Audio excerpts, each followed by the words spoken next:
Terima kasih Tuhan, pagi ini kami bersyukur seberapa kami yang sudah Tuhan antarkan. Tuhan persatukan untuk boleh kami bersekutu bersama-sama.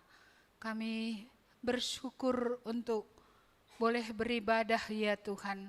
Engkau hadir di tengah-tengah kami sesuai dengan janji-Mu. Dan kami berdoa untuk firman-Mu ini, supaya boleh kami dibaharui, kami mengerti, dan kami boleh diterangi oleh Tuhan. Berkatilah kami Bapa, supaya firman-Mu sungguh menjadi berkat. Hamba-Mu yang hina juga menyerahkan diri di bawah kuasa-Mu, agar dalam kelemahannya kuasa-Mu boleh nyata. Dalam nama Tuhan Yesus kami berdoa. Amin. Mari kita membuka untuk sekolah minggu dewasa kita dari Yohanes pasal 10. Iya. Tema kita hari ini, Yesus adalah pintu. Yohanes 10 ayat 1 sampai 10. Iya. Yohanes 10 ayat 1 sampai 10. Saya bacakan, demikian firman Tuhan. Aku berkata kepadamu, sesungguhnya siapa yang masuk ke dalam kandang domba dengan tidak melalui pintu, tetapi dengan memanjat tembok, ia adalah seorang pencuri dan seorang perampok. Tetapi siapa yang masuk melalui pintu, ia adalah gembala domba. Untuk dia, penjaga membuka pintu, dan domba-domba mendengarkan suaranya, dan ia memanggil domba-dombanya masing-masing menurut namanya dan menuntunnya keluar. Jika semua dombanya telah dibawanya keluar, ia berjalan di depan mereka, dan domba-domba itu mengikuti dia, karena mereka mengenal suaranya. Tetapi seorang yang asing pasti tidak mereka ikuti, malah mereka lari daripadanya, karena suara orang-orang asing tidak mereka kenal.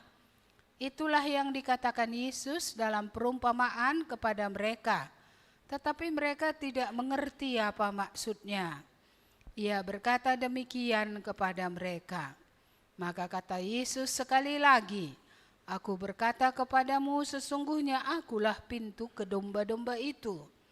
Semua orang yang datang sebelum aku adalah pencuri dan perampok, dan domba-domba itu tidak mendengarkan mereka. Akulah pintu, barang siapa masuk melalui aku, ia akan selamat. Ia akan masuk dan keluar menemukan padang rumput. Pencuri datang hanya untuk mencuri dan membunuh dan membinasakan. Aku datang supaya mereka mempunyai hidup dan mempunyainya dalam segala kelimpahan. Iya, sampai sedemikian jauh pembacaan firman Tuhan. Ya, saya mau tanya dulu. Ya, rumah kita semua punya pintu atau enggak ya? Apalah fungsinya pintu itu? Iya, bisa masuk, bisa keluar. Iya. Kalau rumah tak berpintu, kira-kira bagaimana? Hah? Aman di dalam? Enggak. Kenapa? Iya. Takut maling masuk gitu. Iya. Tidak ada rumah yang tak berpintu ya. Bahkan rumah-rumah di Medan ini pakai gembok ganda ya. Sudah ada apanya yang diginikan ke atas ke bawah, bikin lagi apa? Besi lagi, terus tambah lagi apa? Iya. Itu masing-masing bisa menjawab bagaimana dibuat rumahnya. Iya kan? Itu tujuannya tadi supaya aman. Iya. Ini kita memang bukan penggembala ya. Kita tidak hidup di Israel. Tapi kira-kira kita bisa bayangkan ya, domba-domba itu ya kalau ditempatkan di satu tempat tanpa pintu, ya itu tidak aman. Dombanya sendiri pun bisa keluar. Iya, dan bukan hanya itu. Iya, yang bukan empunya pun nanti bisa masuk. Iya, maka walaupun entah pintunya dari apa, tapi yang jelas pakai pintu. Kami dulu punya lembu kerbau, barang 4 ekor. Itu pun dibuatnya pintunya, bukannya ditaruh dia di belakang lalu biarkan aja nggak berpintu. Iya, sudah diikat dia, dibuat lagi pintunya, ya. Kerbaunya kan diikat, ditaruh di apa, dibuat ada talinya gitu ya. Tapi juga panjang supaya dia bisa bebas kemana, tapi tetap ada dibuat pintunya. Jadi hari ini kita belajar di atas tema tadi, Yesus adalah pintu. Mari kita lihat pengantar. Kita memerlukan pintu untuk masuk ke dalam suatu rumah. Yesus berkata bahwa dialah pintu. Dalam konteks kehidupan waktu itu, pintu kandang domba bukan sekedar jalur keluar masuk, tapi lambang perlindungan, akses, dan otoritas. Yesus menjelaskan hubungannya dengan umatnya, bagaimana ia menjadi satu-satunya jalan menuju keselamatan, kehidupan yang berkelimpahan, dan hubungan yang sejati dengan Allah. Mari kita masuk langsung ke nomor 1 ya. Iya, dalam nomor 1 itu sampai ayat 5 ditanyakan apakah fungsi pintu. Iya, mari kita lihat ayat 1. Aku berkata kepadamu, sesungguhnya siapa yang masuk ke dalam kandang domba tidak melalui pintu tetapi dengan memanjat tembok, ia adalah seorang pencuri dan seorang perampok. Dari ayat ini kita tahu bahwa pintu adalah jalan masuk. Kalau lewat jendela dia itu bukan jalan masuk yang legal, bukan jalan masuk yang sebenarnya. Maka yang masuk lewat jendela atau lewat jalur yang lain itu adalah perampok. Ayat 2, tetapi siapa yang masuk melalui pintu, ia adalah gembala domba. Iya, jadi di sini Yesus belum diceritakan sebagai pintu. Ini masih pintu biasa.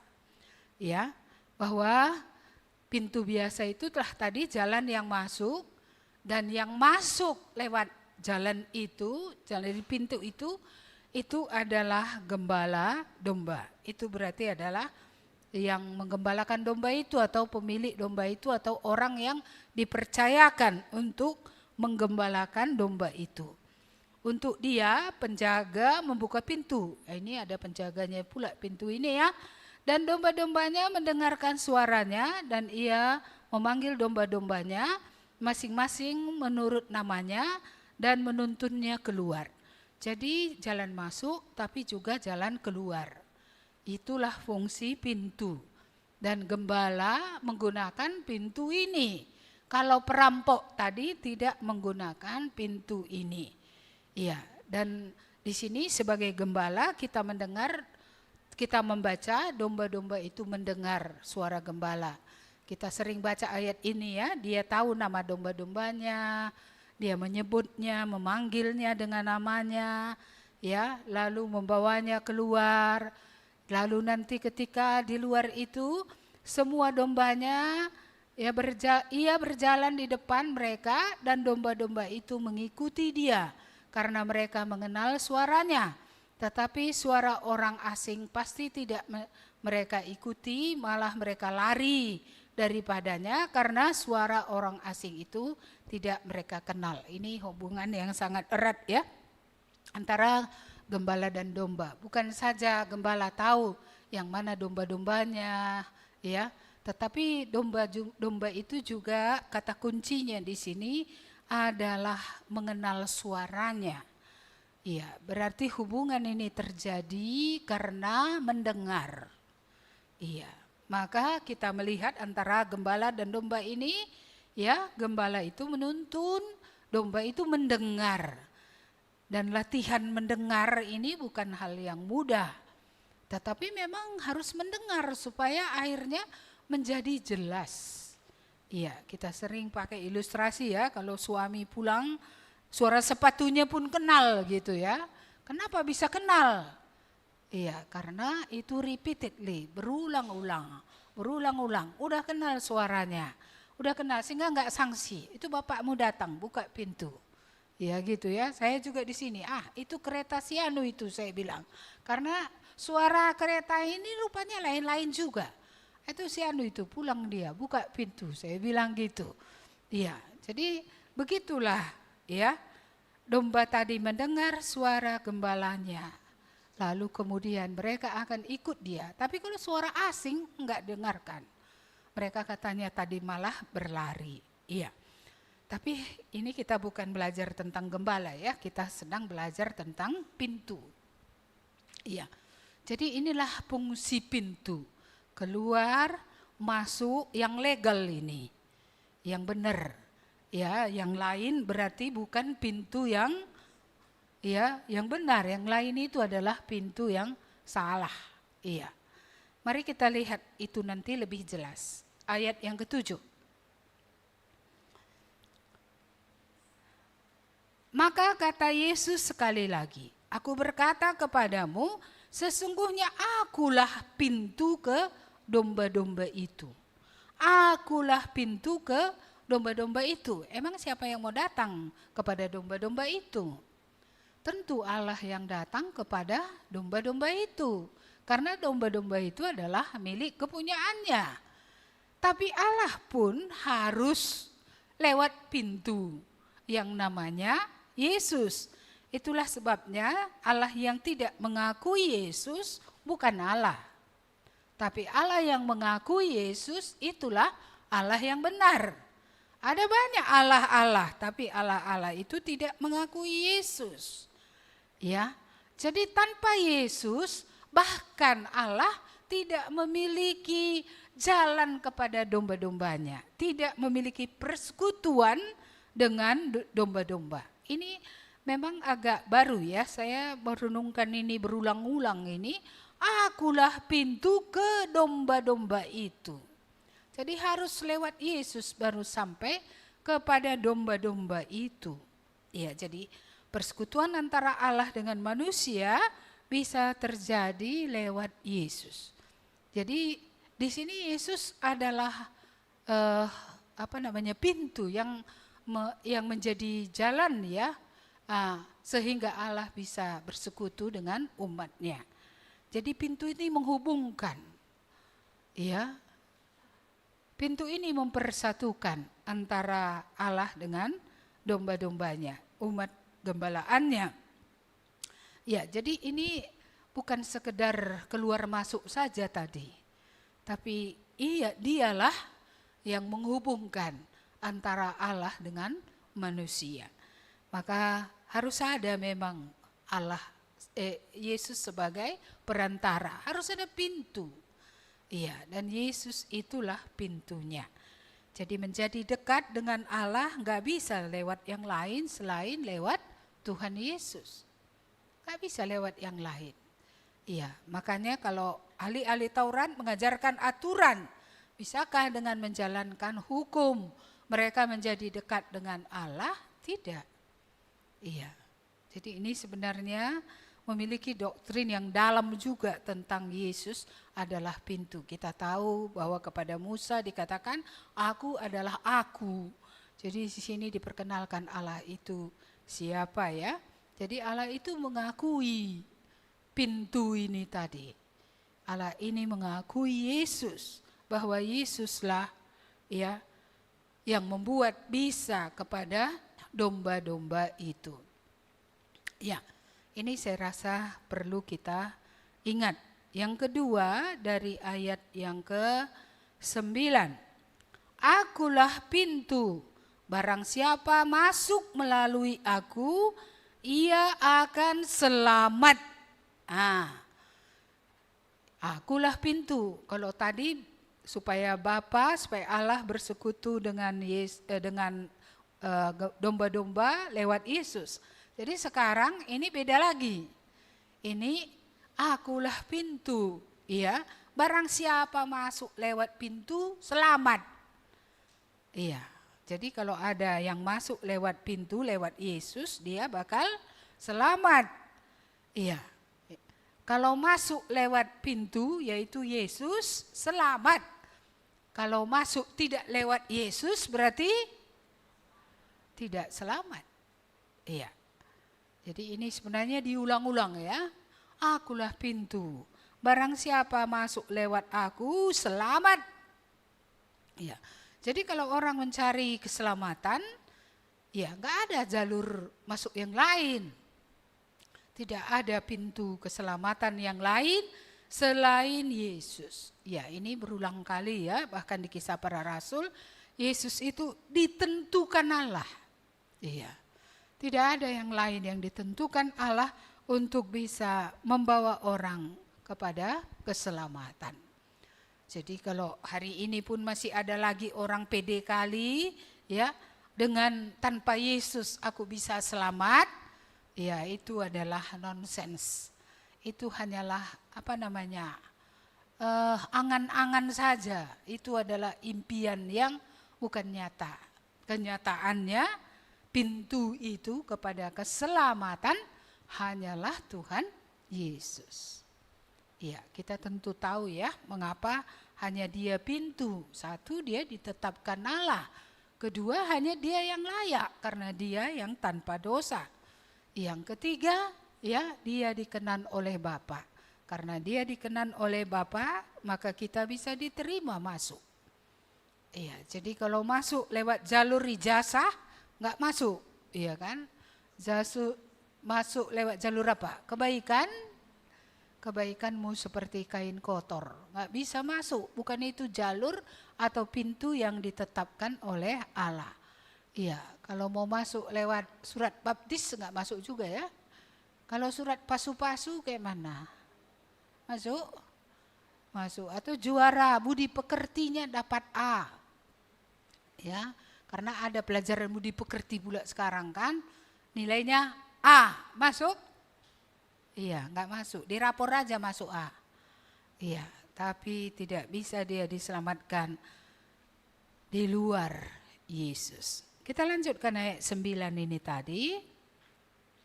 Ia akan selamat dan ia akan masuk dan keluar dan menemukan padang rumput. Masuk dan keluar ini berarti jaminan keamanan ya. Kapanpun dia masuk, kapanpun dia bisa keluar. Ya, maksudnya di sini akses ya. Dia sudah punya akses, ada jaminannya. Dia pasti secure, dia pasti aman kalau dia lewat jalur ini. Ya, pintu ini. Dan dikatakan tadi menemukan padang rumput. Jadi lewat pintu ininya keluar menemukan padang rumput. Padang rumput itu lambang apa? Kalau ada padang rumput, lambang apa itu? Iya, lambang kemiskinan.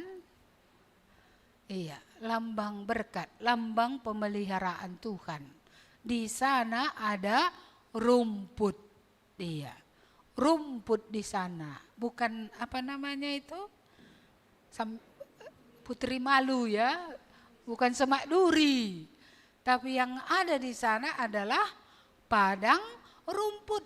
Iya, jadi kenapa ada orang yang udah masuk lewat pintu yang namanya Yesus, tapi tidak menemukan padang rumput? Apa yang salah ini? Apa lewat pintu itu memang dia masuk, atau dia masuk lewat mana ini? Hah? Lewat jendela dia? Lewat mana dia? Maka memang harus sering-sering kita ulang memang. Pertobatan kita ini jelas atau enggak sih? Iya, karena kita masuk rasa kita udah lewat pintu. Ternyata enggak ditemukan padang rumput. Yang ditemukan semak duri. Iya, jadi ada apa bedanya yang dengan yang tidak lewat pintu? Ya tidak lewat pintu pun semak durinya semua. Iya kan? Iya. Rumput apanya semua di sana? Apa putri malunya semua? Iya. Rumput yang ada ininya, duri-durinya semua, semak durinya semua. Aku disitulah yang masih bergumul, aku lihat orang yang percaya, yang sudah masuk katanya, ya, memang pintu inilah jalur masuknya dan bukan yang lain. Tapi kenapa dia tidak mendapatkan pertolongan Tuhan pada waktunya? Iya, mengapa dia istilahnya makan aja pun kok kayak Lazarus? Makanya saya pernah menanyakan kepada seseorang, apakah engkau yakin engkau Lazarus? Karena kalau dia memang yakin dia adalah ya Lazarus. Lazarus kan udah masuk ya ke mana? Ke Firdaus. Tapi selama hidupnya dia nggak pernah punya apa-apa. Jadi kalau ada orang aku mau gitu pun mau asal masuk katanya kan. Jadi kadang-kadang permohonan ini bisa dikabulkan. Jadi masuk dia memang, tapi dia tetap Lazarus, tetap apa? Iya, peminta-minta dia tetap, nggak cukup makannya pun tetap, iya, tetap nggak makan dia. Tetap dia remah-remah lalap. Iya, tetap juga dia harus ya, harus tidak berumah lagi, tidak ada tempat tinggal. Emperan-emperan lah untuk tempat tidurnya. Jadi ada seorang ibu yang pernah bilang gitu sama saya nggak apa-apa, nggak dapat apa-apa katanya. Tapi kemudian saya tanya, iya, kenapa kamu merasa nggak apa-apa?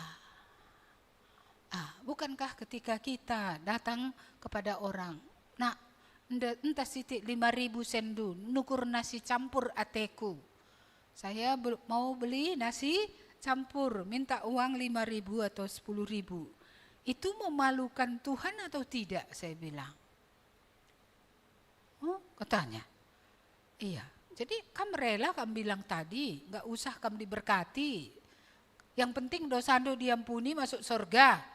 Iya, jadi gimana kalau kamu tetap seperti itu, datang sana 10.000 nak datang lagi sana, minta berapa lagi? Iya, pokoknya nasi bungkus lah, seperti itu. Apakah Allah mau? Ya, orang-orang yang telah masuk ke dalam pintu itu akan seperti itu hidup.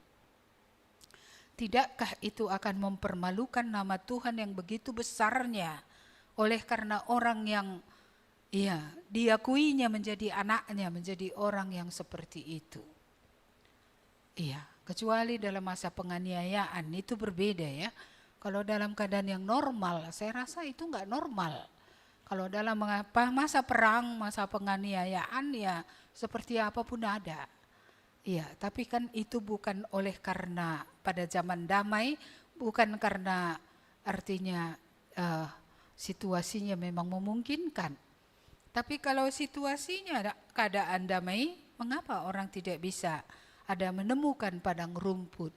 Padahal firman Tuhan berkata, masuk melalui pintu selamat, lalu dituntun ke padang rumput. Iya, bukan ke padang rumput beracun supaya mati, bukan. Tetapi ke padang rumput yang hijau. Iya, jadi ini saya pikir sangat penting. Iya, ini sudah masuk kita ke pertanyaan nomor 2, walaupun saya enggak ini, mari kita lihat lagi ayat 10. Kita dulukan dulu ayat 10b. Aku datang supaya mereka mempunyai hidup dan mempunyainya dalam segala kelimpahan. Jadi tujuan Yesus datang supaya apa? Supaya hidup. Hidup yang mana ini? Iya, bukan hidup yang gini ya, jasmani gini. Tapi hidup yang dimaksudkan di sini adalah rohaninya yang telah hidup. Iya. Belakangan ini saya bertemu dengan beberapa orang muda yang kayak mana ya? Tidak punya hidup. Iya. Karena mereka tahu firman, tahu tapi seperti yang Bapak Angelnya saksi hari tapi tidak melakukan. Jadi mereka seperti itu. Mereka tahu firman, tapi mereka tidak bisa lakukan. Mengapa? Iya kan? Capek kali lah kayak gitu katanya. Udah tahu dia capek, tapi dia tidak bisa lepas. Tidak sanggup dia lepas. Apa masalahnya dengan orang ini? Dia tidak hidup. Ya, rohnya tidak hidup. Roh yang mati itu sering saya pakai ilustrasi ikan itu ya. Kayak mana kini ikan itu? Kalau mati nggak ada ikan melawan arus. Semua ikan mati tengok entah di sungai entah di mana dia akan dibawa arus. Tidak ada satupun ikan itu yang hidup yang mati yang akan berenang-berenang gini ya untuk melawan arus. Nggak ada. Tapi kalau ikan hidup walaupun dia kecil airnya lebar. Bahkan ada batu-batu, ada kayu-kayu. Tapi walaupun dia kecil, dia akan berenang ke atas, melawan arus dia. Itu tanda kehidupan. Tanda kehidupan. Iya. Jadi moncongnya itu terbentur juga ke batu yang di atas. Ya walaupun sudah luka moncongnya, dia akan berenang lagi tuh. Dia akan berenang terus melawan arus. Oh, jumpa lagi kayu-kayu, udah entah tergores lagi badannya. Iya, tapi dia tidak akan, sudahlah capek kali pun kayak gini, udah kuikutkan aja arus ini. Nggak ada ikan hidup yang akan mengatakan seperti itu kepada dirinya. Semua ikan yang hidup, walau sudah luka moncongnya, sudah kena kayu, tergaris dia akan tetap berenang melawan arus. Padahal dia kecil kali loh. Ya ini bukan bercerita tentang ikan lumba-lumba di laut ya. Ini ikan kecil saja pun begitulah perjuangannya untuk melawan arus. Aku datang, kata Yesus, supaya kamu memiliki hidup rohani yang hidup. Iya, maka dalam persekutuan dengan Yesuslah rohani orang akan hidup. Anugerah yang diberikan, pengampunan dosa, pembaharuan kehidupan yang diberikan itu membawa kepada hidup. Itu yang akan berjuang melawan zaman. Itu yang akan berenang melawan arus kehidupan. Itu yang tidak akan ikut arus dia, tetapi dia akan berlawanan dengan arus zaman yang memberontak kepada Allah, yang terus berdosa, yang terus hidup di dalam apa yang tidak berkenan kepada Allah. Ya. Jadi aku datang. Memang tujuan Yesus datang menghidupkan. Memang tujuan Yesus datang supaya kita dibaharui, dilahirbarukan. Agar dengan demikian kita bisa berenang melawan arus. Aku datang supaya mereka hidup dan memilikinya dalam segala kelimpahan. Kelimpahan yang hidup tadi maksudnya bukan kelimpahan dalam arti kata materi doang gitu, enggak.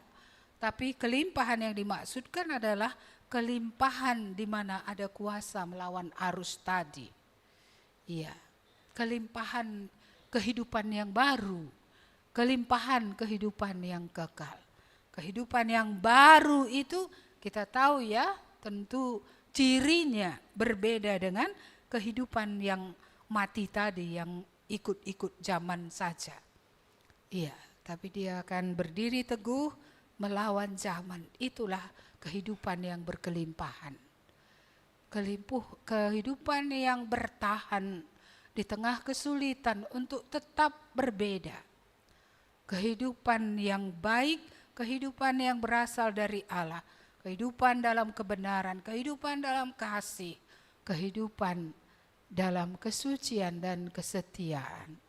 Iya, saudara-saudara yang dikasihi Tuhan, itulah tujuannya tadi Yesus datang. Sekarang mari kita lihat nomor 3, apa beda Yesus dengan pencuri?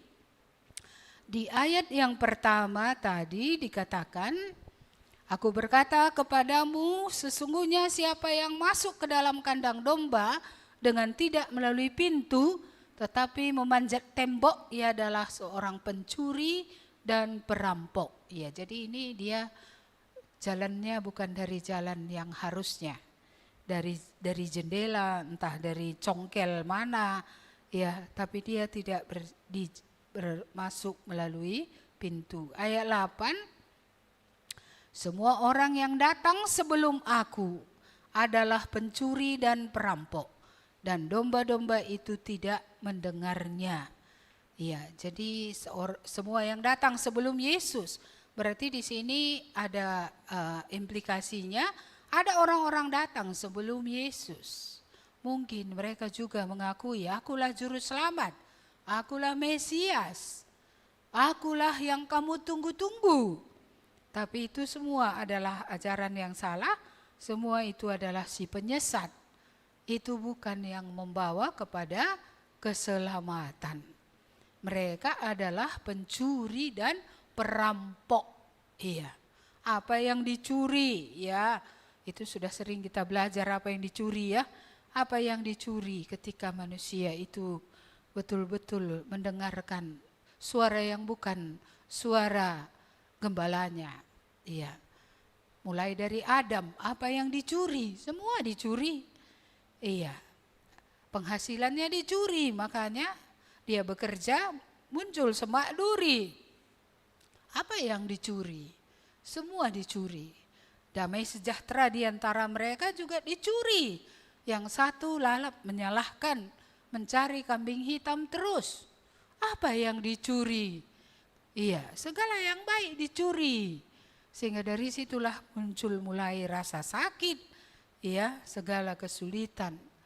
Kualitas hidup yang menurun, bahkan berakhir pada kematian jasmani dan ujungnya adalah kematian yang kekal. Jadi semua dicuri.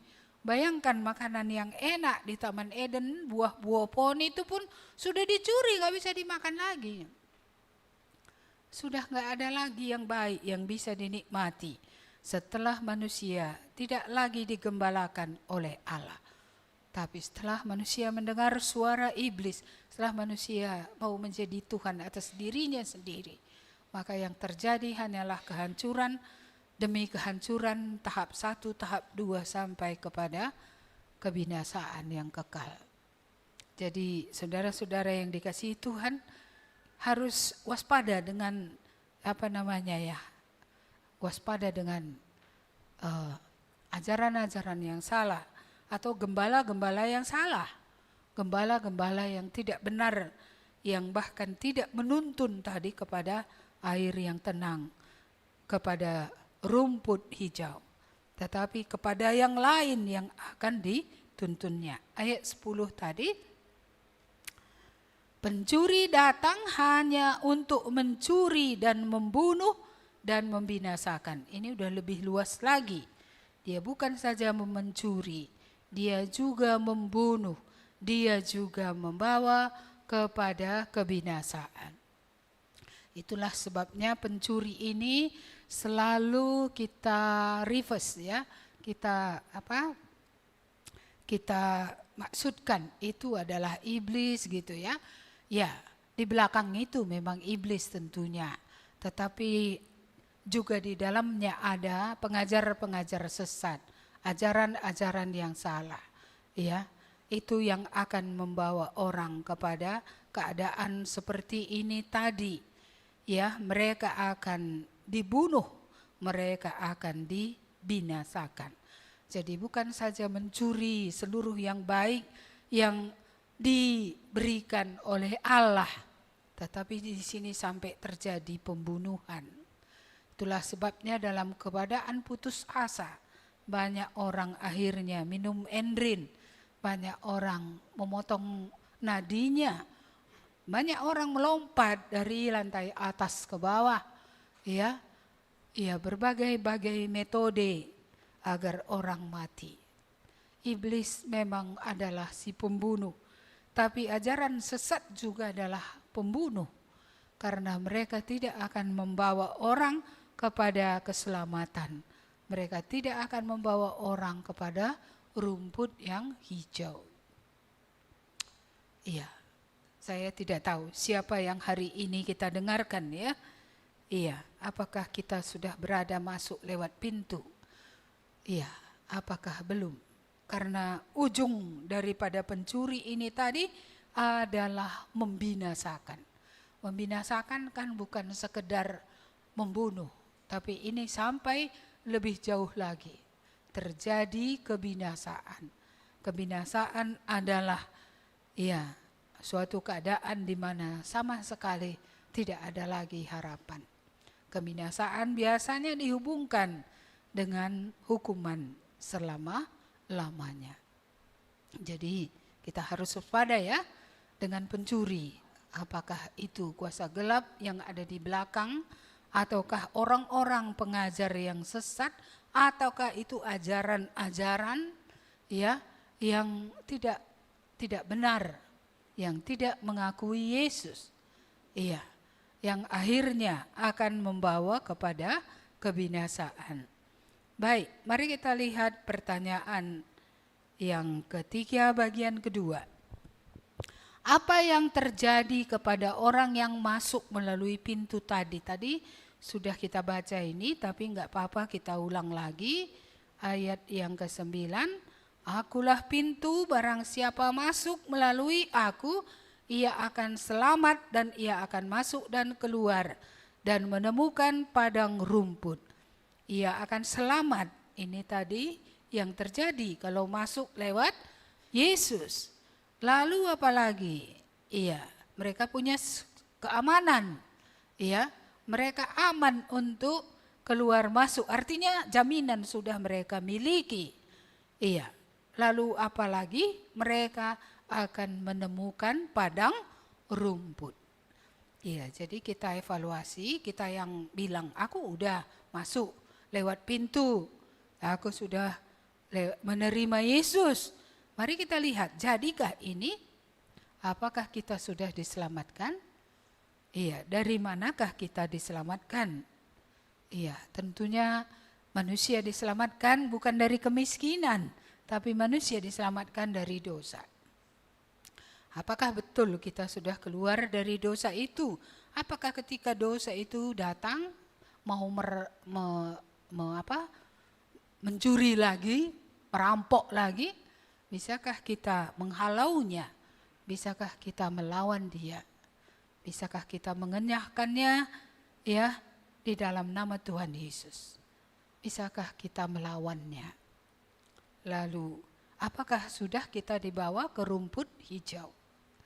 Rumput hijau adalah keadaan di mana ada pemeliharaan Tuhan.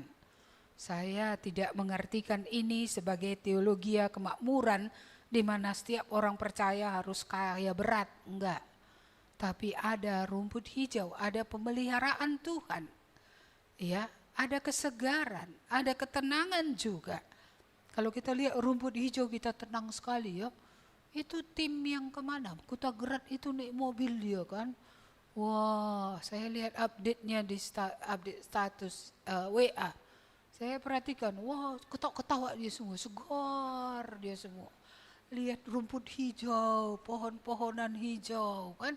Gak ada orang lihat yang hijau-hijau ini cemberut mukanya gitu. Seger semua gitu. Walaupun sampai di Medan jam 10 tadi malam udah letoy semua ya. Capek semua. Tapi melihat yang hijau-hijau itu, wah saya lihat mukanya itu semua berseri-seri. Oh senang kali orang ini, pikirku. Teringat lagi ku masa muda kan. Iya. Sekarang sudah masa tua, nggak bisa lagi pula naik pickup ya kan. Lalu kemudian menikmati rumput hijau, sawah-sawah, pohon-pohon gitu ya, nggak lagi. Iya, jadi apakah serasa kita masuk gitu ya lewat pintu itu segar gitu ya. Segarnya kalian rasa? Yang sudah bertobat yang bisa menjawab ini, yang belum bertobat jangan jawab. Ya, segarnya ya. Ya, yang belum bertobat ini iri dong. Masa aku nggak pernah menikmati yang mereka bilang itu masuk itu segar sukacita. Aku merengut terus gitu ya kan. Iya, ada iri yang baik. Iya. Karena kalau iri kita sedap kali lah bertobat itu ya, kayak mana nanamnya? Aku pun maulah bertobat gitu kan. Wah, ini kan situasinya berbeda ya. Ada yang belum bertobat mau bertobat sini? Iya. Atau lalap kan belum bertobat juga? Iya. Jangan sampai nanti seperti tetangga sebelah. Iya kan. Aku sedih juga karena pasti kan Nopan waktu Randy itu meninggal kan. Ku bayangkan dia selalu naik sepeda kecil di sini. Lalu masuk ke dalam berdua dengan kakaknya gitu ya. Pernah juga aku sengaja berhenti, suka cerita sama anak-anak, cerita Tuhan Yesus gitu. Tapi dia memang masih lasak, nggak bisa dia lama-lama di dekat kita. Dia berputar-putar dengan sepedanya gitu. Saya tidak tahu apakah dia sudah sampai kepada keselamatan. Tapi hari-hari hidup tadi memang fana ya. Iya, hari-hari hidup ini memang sementara. Entah berapa lama pun, yang penting baunya sudah masuk lewat pintu. Iya, sudah masuk, dan pintunya itu adalah Tuhan Yesus. Siapa yang masuk tadi selamat. Siapa yang masuk tadi ada jaminannya. Ya, dan siapa yang masuk itu ya, dia akan dibawa ke rumput hijau. Di bumi pun semakin hijau. Kalau di tempat kekekalan kan sudah hijau kali. Iya, di sana hanya tinggal segala yang baik. Tidak ada sedikit pun sesuatu pun yang buruk yang akan kita temukan di sana. Tidak kita temukan lagi itu semua. Iya, saya merasa walaupun banyak orang nggak suka kematian ya, tapi bagi saya kematian itu pasti indah. Kematian itu pasti sangat indah sekali, segar sekali gitu ya.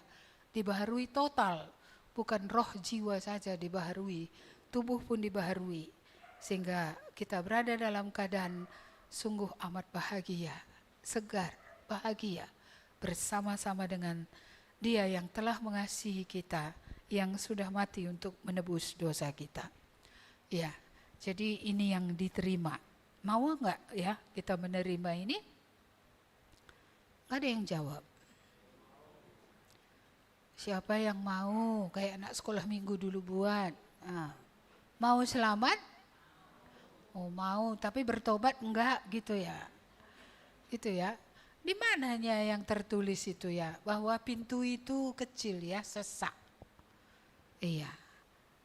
Lalu di kitab Injil dikatakan pintu itu hanya seperti lubang jarum. Menurut orang mustahil orang masuk ke dalamnya kalau lewat lubang jarum. Lubang jarum yang dimaksudkan di sana bukan lubang jarum kita ketika jahit baju. Tapi ada sebuah tempat yang sangat kecil sekali, dan kalau masuk di Israel itu lewat lubang yang namanya tempat yang namanya lubang jarum itu, orang harus membungkuk masuk. Dan semua bawaannya tidak bisa ikut. Iya, inilah pintunya. Jadi pintunya itu membungkuk, nggak ada orang menengadah gini lalu masuk. Artinya apa? Ya, hanya yang membungkuk. Artinya semua orang yang merendahkan diri, bukan yang canggah, yang sombong. Orang yang canggah yang nggak bisa masuk, udah terjerat di sininya nggak bisa masuk ke dalam. Memang harus membungkuk. Seperti unta yang membungkuk itu. Bungkuk memang dia semua udah jadi nyatu, dia semua ke bawah gini. Iya, dan bawaannya nggak ada. Iya, jadi kalau masih banyak bawaan, sakit hati, bawa ya kan, dosa penyembahan berhala, sedikit lagi, 2 jimat lagi tinggal. Nah gitu ya, ini nggak bisa masuk ini ya, nggak bisa masuk ini semua. Iya. Jadi Tuhan sudah memberikan nyawanya 100%. Dia mengharapkan kita datang kepadanya dengan rela melepaskan 100% apa yang perlu dilepaskan. Kurang dari itu IP saudara tidak bisa masuk. Ya, ini kita udah pengumuman anak-anak kita yang ujian perguruan tinggi ya. Syukurlah Hazel itu masuk di USU, Misael masuk di Unimed ya. Terus siapa lagi ya? Jeremy itu masuk di Tanjung Pinang, Universitas Tahapa namanya itu. Iya, ada juga yang nggak masuk tapi ya mungkin akan masuk lewat jalur swasta. Kita nggak tahu bagaimana pimpinan Tuhan, kehendak Tuhan. Iya, tapi yang jelas masuk perguruan tinggi saja ada IP-nya. Jangan kita berpikir bahwa ke surga itu kita bisa tanpa merendahkan diri, tanpa meninggalkan dosa, tanpa kita keluar dari hal-hal yang Tuhan tidak berkenan. Memang kita tidak membayar dengan darah. Yesus yang membayar dengan darah. Tapi kita harus melepaskan. karena Yesus pun telah melepaskan nyawanya untuk kita, supaya kita bisa beroleh keselamatan. Iya, jadi mari kita kembali ke bahan kita ini, aplikasi apa yang dialami oleh domba-domba yang telah masuk melalui pintu. Tadi udah kita lihat itu ayat 9 ya. Iya. Lalu siapa yang punya akses dan otoritas ke dalam hidup saudara? Apakah Tuhan betul-betul punya otoritas, punya akses ke dalam hidup saudara? Iya, itu akses, itu otoritas, itu ada kalau Yesus sudah sungguh-sungguh ya bersama-sama dengan kita. Mari kita baca ayat hafalan yang ada. 1, 2, ya. Jadi saudara-saudara, oleh darah Yesus kita sekarang penuh keberanian dapat masuk ke dalam tempat kudus, karena Ia telah membuka jalan yang baru dan yang hidup bagi kita melalui tabir, yaitu dirinya sendiri. Iya, jadi kita melihat darah Yesus membuat kita berani ya masuk ke tempat yang kudus. Iya, Yesus tadi pintunya biar kita masuk ke tempat kudus. Iya, Ia sudah membuka jalur, Ia membuka jalan, yaitu dirinya sendiri. Amin. Mari kita berdoa. Terima kasih Tuhan, Engkau memberi kami pengertian bahwa Engkaulah Yesus, pintu itu. Siapa yang masuk melalui pintu itu, melalui Yesus, tentu kepada Allah, kepada tempat yang kudus, maka mereka akan beroleh selamat. Mereka akan beroleh jaminan keluar masuk. Dan mereka akan beroleh rumput yang hijau. Tuhan, ini berlaku bagi siapa saja pun yang masuk lewat Yesus. Bagi kami juga yang percaya dan menerima Yesus, masuk lewat Yesus kepada kehidupan yang baru, kami pun beroleh selamat. Kami beroleh jaminan dari Tuhan, keamanan, perlindungan dari Tuhan. Dan kami juga beroleh rumput hijau, kesegaran, damai sejahtera, sukacita, bahkan juga pemeliharaan Tuhan. Baik di bumi, baik sampai kepada kekekalan. Biarlah Roh-Mu bekerja di tengah kami menguji diri, supaya kami melihat itu. Kami melihat keselamatan dari Tuhan mengeluarkan kami dari dosa itu. Kami melihat perlindungan Tuhan. Kami melihat berkat pemeliharaan dari Tuhan. Terima kasih Tuhan, Engkau datang untuk memberi hidup, bukan untuk membawa kepada kesesatan, bahkan bukan membawa kepada kematian. Tapi Engkau datang memberi hidup, hidup yang baru, hidup yang telah dibaharui, hidup yang akan menang terhadap dosa, terhadap kejahatan, hidup yang memiliki tabiat yang berasal dari Allah, bahkan hidup yang kekal selama-lamanya. Terima kasih atas janji yang Tuhan berikan ini. Dan kami bersyukur Tuhan Yesus, dalam Engkaulah persekutuan kami dengan Allah itu sungguh ada, karena Engkau telah menjadi jembatannya, pintunya. Kami mengucap syukur Tuhan, karena kami memiliki persekutuan yang kekal, bukan persekutuan pada hari pertobatan semata, tapi persekutuan tiap-tiap hari, yang makin indah dan yang makin indah, yang lebih dibaharui dan lebih dibaharui. Bahkan persekutuan yang bertahan sampai kekekalan. Kami mengucap syukur atas firman-Mu. Biarlah Roh-Mu yang kudus meneruskannya, supaya tidak ada di antara kami yang akan dirampok, dan tidak ada di antara kami dibinasakan oleh yang bukan berasal dari Allah, bukan Yesus Kristus. Kiranya Roh-Mu lah yang memberikan anugerah, sehingga masih ada orang yang di luar boleh masuk melalui pintu itu, sehingga sungguh mereka menerima apa yang dijanjikan oleh Tuhan. Terima kasih Bapa, dalam nama Yesus kami berdoa. Amin.